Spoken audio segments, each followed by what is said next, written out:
സംസ്ഥാനത്ത് ലഹരി മരുന്നിന്റെ ഒഴുക്ക് തുടരുകയാണ്. 2 ദിവസത്തിനിടെ മലപ്പുറത്ത് രാസലഹരിയുമായി പിടിയിലായത് 5 പേരാണ്. വേങ്ങരയിൽ ലഹരി കിട്ടാത്തതിനെ തുടർന്ന് അമ്മയെയും സഹോദരിയെയും യുവാവ് ക്രൂരമായി മർദ്ദിച്ചു. ലഹരി എന്ന വിപത്തിൽ ഗുരുതരമായ സാഹചര്യത്തിലേക്കാണ് പോകുന്നത് എന്ന കൃത്യമായ സൂചനയാണ് കാലം നൽകുന്നത്.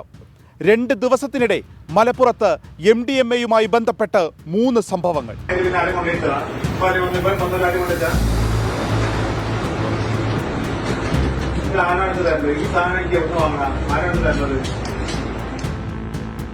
$20 ലക്ഷം വില വരുന്ന 550 ഗ്രാം MDMA-യുമായാണ് കൊണ്ടോട്ടി സ്വദേശി ആകാശ് പിടിയിലാകുന്നത്. 895 ഗ്രാം കഞ്ചാവും പിടികൂടി. 2 വർഷമായി ലഹരിക്കടത്ത് സംഘത്തിന്റെ ഭാഗമായി പ്രവർത്തിക്കുന്ന ഇയാൾ മയക്കുമരുന്ന് മലപ്പുറം, കോഴിക്കോട് ജില്ലകൾ കേന്ദ്രീകരിച്ചാണ് വിൽപ്പന നടത്തിയത്. പിടിക്കപ്പെടാതിരിക്കാൻ സോഷ്യൽ മീഡിയയിലെ വിവിധ ആപ്പുകൾ ഉപയോഗിച്ച് അതിവിദഗ്ധമായാണ് ആവശ്യക്കാരെ കണ്ടെത്തിയത്. മറ്റൊന്ന് പെരിന്തൽമണ്ണയിൽ യുവതിയടക്കം 4 പേരെ MDMA-യുമായി പിടികൂടി.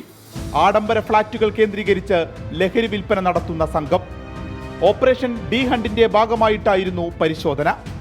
വേങ്ങര ചെനക്കലിൽ രാസലഹരി കിട്ടാത്തതിന്റെ വിഭ്രാന്തിയിലാണ് മകൻ അമ്മയെയും സഹോദരിയെയും ക്രൂരമായി മർദ്ദിച്ചത്. സൽമാനെ ശാന്തനാക്കാൻ പെടാപ്പാടുപെട്ടു നാട്ടുകാരും പോലീസും. സ്വാഭാവികമായിട്ടുമായി ഇവൻ്റെ ഇത് കണ്ടപ്പോൾ ഞാൻ സ്വാഭാവികമായി മാറി. ഞാൻ പിന്നെ ഒരു 10 നിമിഷം കഴിഞ്ഞതിന് ശേഷമാണ് ആ വീട്ടിലേക്ക് വരുന്നത്. വീട്ടിലേക്ക് വന്നപ്പോൾ ഇവൻ സൈലൻ്റായി കിടക്കുകയാണ്. അപ്പോൾ ഞാൻ അവൻ്റെ അപ്പുറത്ത് വീട്ടിൽ അഭയം തേടിയിരിക്കുകയാണ് ഇവൻ്റെ ഉമ്മയും പെങ്ങളും. അവനോട് ഞങ്ങൾ ചോദിച്ചു, എനിക്ക് MDMA വേണോ, വേണമെങ്കിൽ പറയാം, എനിക്ക് ആരാണ് തരണത്, ഞങ്ങൾ അവരുമായി കോണ്ടാക്ട് ചെയ്യാം. അപ്പോൾ അവൻ പറഞ്ഞു എനിക്ക് MDMA വേണം. അപ്പോൾ സ്വാഭാവികമായും നമുക്ക് ഉറപ്പായി ഇത് ഇത് സംശയം ബലപ്പെടുത്തുന്നതാണല്ലോ. ഇത് 3 വർഷമായിട്ട് ബന്ധിൻ്റെ ഭാഗമാണ് എന്നാണ് ഇപ്പോൾ നമുക്ക് കിട്ടുന്ന വിവരങ്ങൾ. ഇതിന് മുമ്പ് നമുക്ക് കൃത്യമായി അറിയില്ലായിരുന്നു. അപ്പോൾ ഇത് ഈ സാധനം പിടിച്ചപ്പോഴാണ് നമ്മളൊക്കെ ഇത് ലഹരി കിട്ടാത്തതുകൊണ്ടുള്ള വിഭ്രാന്തിയാണ് എന്നുള്ളത് നമുക്ക് മനസ്സിലാകുന്നത്. ആ ഒരു ഭീകരാന്തരീക്ഷമായിരുന്നു. ഇവരൊക്കെ നമ്മളെ കൂടെ ഉണ്ടായിരുന്നു. ഭയങ്കര ഒരു വല്ലാത്ത സംഭവമായിരുന്നു. ഒരു പേപ്പട്ടിയേക്കാളും ഒരു മുഖഭാവമൊക്കെ കണ്ടാൽ ഒരു ഭയങ്കര ഒരു ഭീകര രംഗം തന്നെയായിരുന്നു.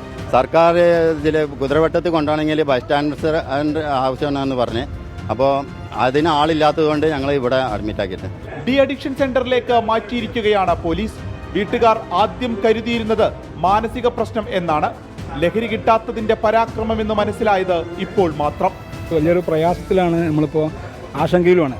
ഏത് കുട്ടികളെ സംശയത്തോടുകൂടി ദൃഷ്ടിയോടെ നോക്കേണ്ട സാഹചര്യം വന്നുകൊണ്ടിരിക്കുകയാണ്.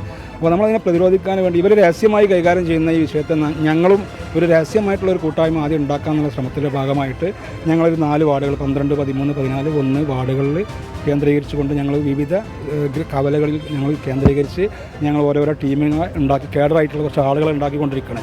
ഞങ്ങൾ ഇതിനെ എങ്ങനെ നിയമത്തിൻ്റെ ഉള്ളിൽ നിന്നുകൊണ്ട് എങ്ങനെ നേരിടാമെന്നുള്ള ശ്രമം നടത്തിക്കൊണ്ടിരിക്കണം. അതോടൊപ്പം തന്നെ നിയമം ഇതിൽ വളരെയധികം ശിക്ഷൻ്റെ കാര്യത്തിൽ വളരെ നിസ്സാരമായ ശിക്ഷ 1-2 മാസത്തിന് ഇവിടെ പുറത്തുള്ളത്. ആ കാര്യത്തിൽ വളരെയധികം ഒരു കർശനമായ രീതിയിൽ നിയമം രൂപീകരിക്കാൻ നമ്മുടെ നാട്ടിൽ, നമ്മുടെ കേരളം അതിന് ഈ രാജ്യത്തിന് മാതൃകയായിട്ടുള്ള നിയമ നിർമ്മാണം ഉണ്ടാകണമെന്നുള്ള ഒരു ആഗ്രഹം കൂടി കൊണ്ടുവരികയാണ്. മഞ്ചേരിയിലെ മാളിൽ യുവാക്കൾ കത്തിയെടുത്തു വീശിയതിനു പിന്നിലും ലഹരിയെന്ന് നാട്ടുകാർ സാക്ഷ്യപ്പെടുത്തുന്നു. കൃത്യമായ ഇടപെടലും ബോധവൽക്കരണവും അനിവാര്യമായ ഘട്ടമാണിത്. വിപിൻ സി വിജയൻ, 24 മലപ്പുറം. പൊതുജനം കഴുതയല്ല സാർ.